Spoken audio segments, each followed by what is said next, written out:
Bismillahirrahmanirrahim. Assalamualaikum warahmatullahi wabarakatuh. Bismillah walhamdulillah wassalatu wassalamu ala rasulillah wa ala alihi wa ashabihi wa man tabi'a risalatah. Subhanaka la ilma lana illa ma 'allamtana innaka antal alimul hakim. Rabbi syrah li sadri wa yassir li amri wahlul 'uqdatam min lisani yafqahu qawli.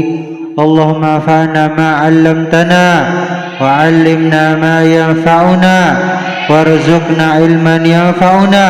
Allahumma rzuqna fahman nabiyyin wa hifdzal mursalin wa ilhamal malaikatil muqarrabin bi rahmatika ya arhamar rahimin. Rabbi shrah li sadri wa yassir li amri wahlul 'uqdatam min lisani yafqahu qawli, amma ba'd. Alhamdulillah, segala puji serta syukur kehadirat Allah Subhanahu wa taala yang senantiasa memberikan kepada kita rahmat dan karunia-Nya sehingga kita dapat berkumpul di tempat yang mulia ini. Mudah-mudahan perkumpulan kita, aktivitas kita di siang hari ini menjadi perkumpulan yang diberkahi oleh Allah Subhanahu wa taala. Amin ya rabbal alamin. Salawat teriring salam semoga tercurah limpahkan kepada baginda alam Nabi besar Muhammad, kepada keluarganya, para sahabatnya, para pengikutnya, dan mudah-mudahan salawat teriring salam tersebut tercurah limpahkan pula kepada kita umatnya, dan kita berharap semoga kelak kita dijadikan oleh Allah Subhanahu wa taala menjadi orang-orang yang mendapatkan syafaatul uzma di hari kiamat. Amin ya rabbal. Kita lanjutkan tentang penjelasan hadis ke-7, di mana hadis ini diriwayatkan oleh sahabat yang mulia Tamim bin Aus Ad-Dari, di mana salah satu di antara keistimewaan beliau adalah beliau menjadi sebagian dari orang yang pernah bersua, yang pernah bertemu langsung dengan Dajjal. Ketika itu beliau masih beragama Nasrani, beliau berprofesi sebagai nelayan. Ketika beliau melakukan pelayaran, ternyata beliau diombang-ambing lautan, berada di tengah badai, sehingga kemudian beliau sampai ke sebuah pulau yang tidak ia ketahui, sebuah pulau yang jauh. Saking jauhnya digambarkan oleh beliau adalah pulau di mana matahari terbenam. Di situ bertemu dengan Al-Jassasah, sesosok hewan yang berambut tebal. Saking tebalnya rambutnya tidak diketahui mana kepalanya, mana buntutnya. Yang mana Al-Jassasah tersebut menyuruh rombongan daripada Tamim bin Aus Ad-Dari untuk menemui Dajjal. Kemudian Dajjal bertanya tentang keadaan dunia luar seperti apa. Ditanyanya kebun Baisan, ditanyanya danau Tiberias, ditanyanya mata air Zughor, ditanyanya nabi terakhir bagaimana keadaannya. Dan kemudian setelah dijawab oleh rombongan Tamim bin Aus Ad-Dari, Dajjal ini mengungkapkan bahwasanya saya adalah Al-Masih Ad-Dajjal yang sebentar lagi akan keluar. Ketika saya keluar tidak ada tempat yang tidak saya kunjungi. Semua tempat akan saya datangi, akan saya berikan fitnah, akan saya yakinkan semua orang untuk menyembah saya. Dan itu terjadi pada 40 hari. Satu-satunya tempat yang tidak bisa dimasuki oleh Dajjal adalah dua kota suci Makkah dan Al-Madinah, di mana dua kota tersebut dijaga oleh malaikat yang siap untuk membunuh Dajjal apabila ia masuk ke dua kota suci tersebut. Tamim bin Aus Ad-Dari setelah Nabi Shallallahu Alaihi Wasallam wafat itu masih mengikuti, masih mentaati para khulafaur rasyidin. Ia ikut perang bersama Sayyidina Umar, ikut memerangi kaum munafikin bersama Sayyidina Abu Bakar.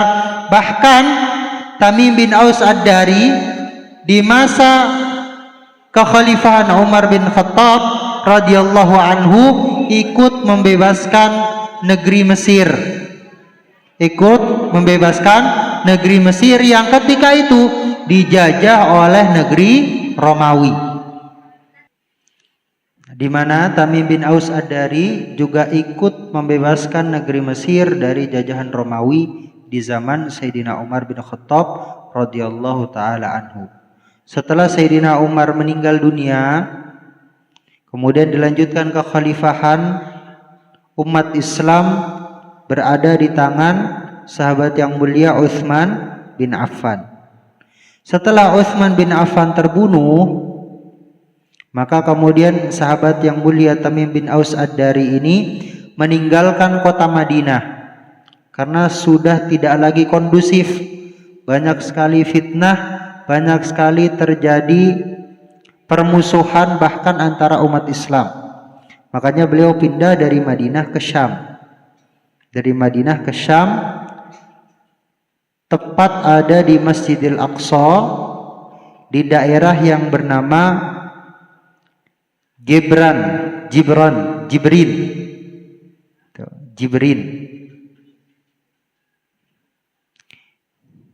Desa Al-Khalil, di mana dulu Nabi Ibrahim alaihissalam pernah tinggal di sana.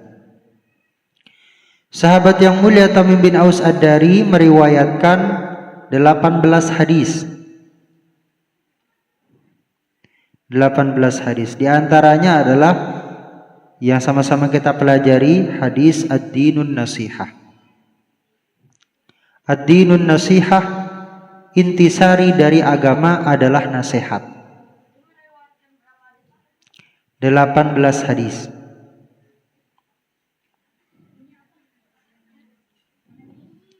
Ad-Dinun Nasihah, pondasi agama Islam, intisari agama Islam adalah nasihat. Adalah nasihat. Arti nasihat secara bahasa adalah memberikan hak orang lain. Nasihat artinya memberikan hak kepada orang lain. Jadi asal kata daripada nasihat adalah memberikan hak kepada orang lain. Kalau ada orang kerja keras dari pagi sampai siang, maka diberikan nasihat, diberikan haknya berupa upah. Kalau kalian sudah bayar untuk sekolah, maka diberikan nasihat, diberikan haknya untuk belajar. Jadi nasihat adalah memberikan hak. Akan tetapi kemudian maknanya meluas. Nasihat adalah memberikan wejangan, memberikan mau'idhah, motivasi, memberitahu apa yang salah, menunjukkan mana yang kurang, itu namanya nasihat. Dan nasihat menjadi kewajiban setiap orang beriman. Wa tawasau bil haqqi wa tawasau bis sabri. Wa tawasau bil haqqi wa tawasau bis sabri wa tawasau bil marhamah. Saling menasihati kalian dalam kebenaran, dalam kesabaran, dalam kasih sayang. Menasihati menjadi kewajiban setiap muslim. Kalau kita punya teman, kita wajib untuk menasihati mereka. Kalau kita dapati ada yang kurang pada diri mereka, kita kasih tahu. Dan itulah sifat teman sejati. Teman sejati nggak hanya memberitahukan kepada kita apa yang kita suka aja. Kalau kita senangnya main, ditemenin terus main, tanpa ingat waktu untuk belajar, tanpa ingat waktu untuk ibadah. Tapi kalau benar teman sejati, maka dia akan mengingatkan kita, memberikan kepada kita nasihat apa yang seharusnya kita lakukan. Jadi ketika kita main bareng kita. Tapi ketika waktunya belajar, mereka akan memperingati kita. Stop dulu yuk mainnya, kita belajar.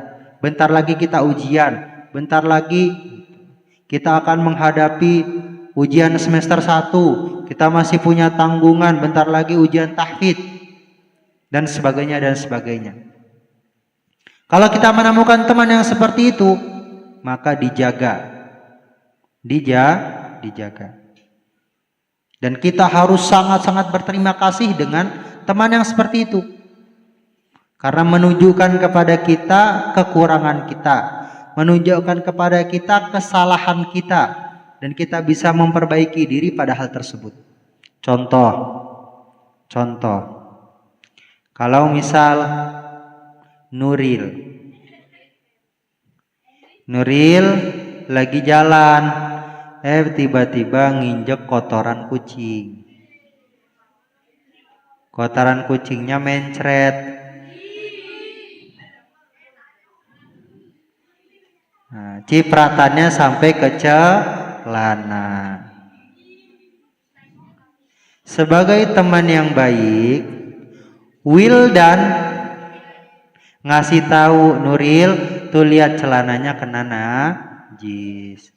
Dikasih tahu apa yang buruk yang ada di diri Nuril. Sehingga karena Nuril jadi tahu, akhirnya bisa dibersihin. Ketika sholatnya jadi sah. Tapi kalau Wildan, teman yang tidak baik, dia nggak ngasih tahu ke Nuril apa yang salah dalam dirinya, dia biarin aja celananya kena najis, sehingga ketika sholatnya nggak sah. Begitu juga nasihat, kita memberitahukan kepada orang lain apa yang kurang di diri mereka, apa yang salah di diri mereka, agar mereka memperbaiki diri, agar mereka menjadi pribadi yang lebih baik lagi. Maka ketika Rasul Shallallahu Alaihi Wasallam menyatakan ad-dinun nasihah, pondasi utama, inti daripada ajaran Islam adalah nasihat, saling menasihati, saling memberikan kepada saudaranya, menunjukkan apa yang salah agar mereka bisa introspeksi, agar mereka bisa menjadi lebih baik lagi. Karena kadang kita itu nggak bisa melihat keburukan diri kita. Yang bisa merasakan keburukan diri kita, yang bisa melihat dengan jelas kekurangan diri kita adalah orang lain.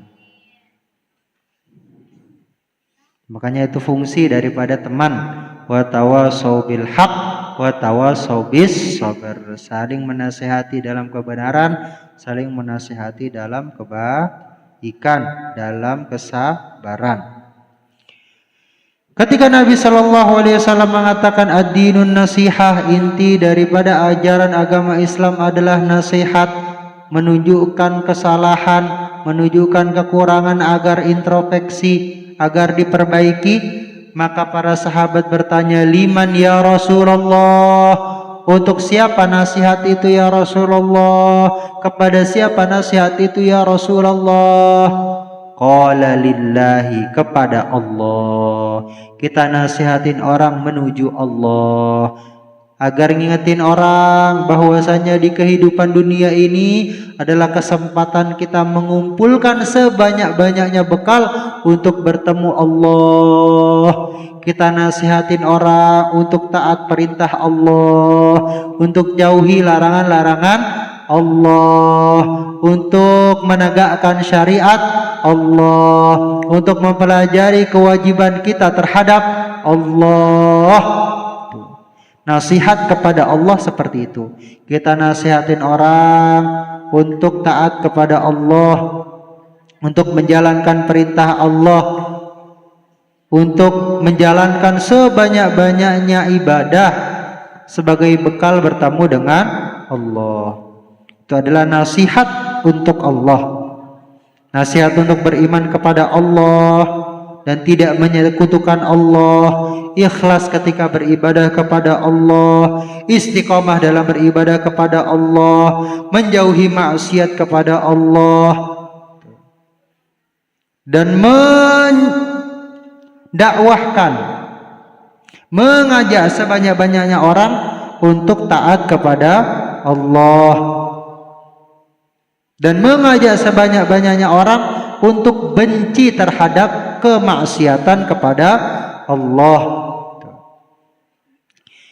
Maka ketika Nabi Isa alaihissalam bertanya kepada para sahabatnya Nabi Isa, pengikut setianya dinamakan Al-Hawariyin, qala man ansari ilallah, siapa orang-orang yang mau menolong saya berdakwah menegakkan kebenaran, menegakkan agamanya Allah? Maka orang-orang tersebut qalu nahnu ansarullah, kami siap. Ketika itu orang-orang Al-Hawariyin bertanya kepada Nabi Isa, man an-nasihu lillah, siapa orang yang menasihati untuk Allah? Maka Nabi Isa menjawab, alladzi yuqaddimu haqqallahi ala haqqil khaliq, adalah orang-orang yang mendahulukan haknya Allah di atas haknya makhluk-makhluk Allah. Wa in urida alaihi amran, apabila dia dihadapkan pada dua perkara, yang pertama adalah perkara dia kepada Allah, urusan dia kepada Allah, dan perkara yang kedua adalah urusan dunia dia, maka dia mendahulukan urusannya kepada Allah. Jadi orang yang melakukan nasihat untuk Allah adalah orang yang mengedepankan perintah Allah, mengedepankan urusan Allah. Ketika sudah salat, sudah masuk waktu salat, kalian mendengarkan azan, hayya 'alas shalah, ketika itu lagi main HP, ketika itu lagi main bola. Kira-kira kalau orang yang melaksanakan nasihat untuk Allah, dia langsung sholat atau nerusin main bolanya? Langsung sholat, bergegas wudhu ke masjid, atau nerusin main HP-nya? Maka kalau orang melaksanakan nasihat untuk Allah, dia akan mengedepankan urusannya dengan Allah di atas urusannya terhadap apapun. Itulah an-nasihu lillah, orang yang melakukan nasihat karena Allah Subhanahu wa ta'ala. Hadza wallahu a'lam.